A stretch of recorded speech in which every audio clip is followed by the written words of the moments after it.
Ah aman, ah diyem aman.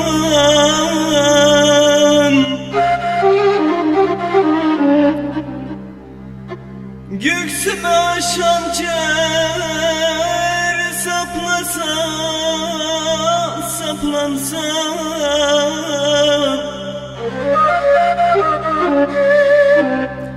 yüreğim derinden kan ağlasa,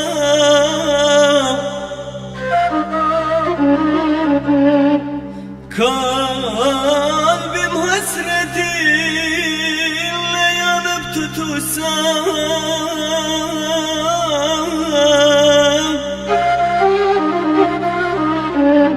yine de seni seveceğim.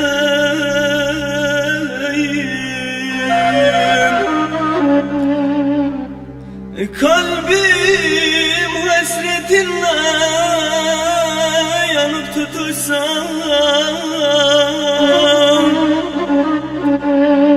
ah yine de seni seveceğim.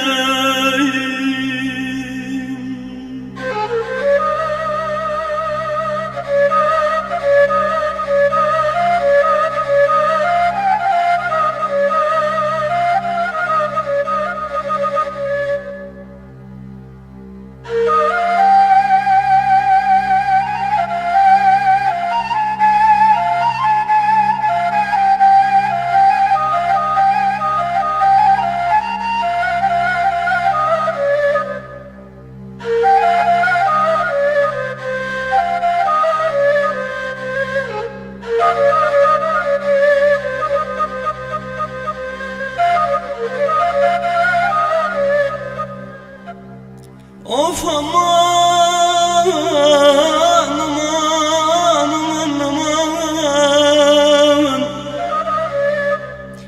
Senin yüzünden çıksam dağlara,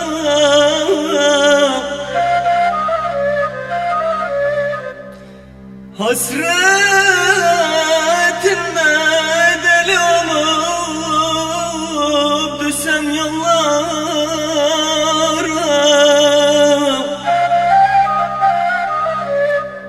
Ah sen çekip gitsen de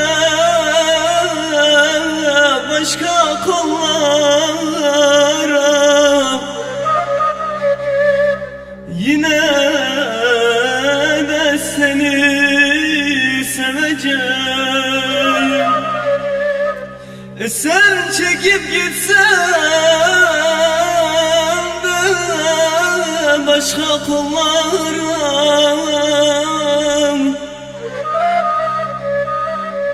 yine de seni seveceğim.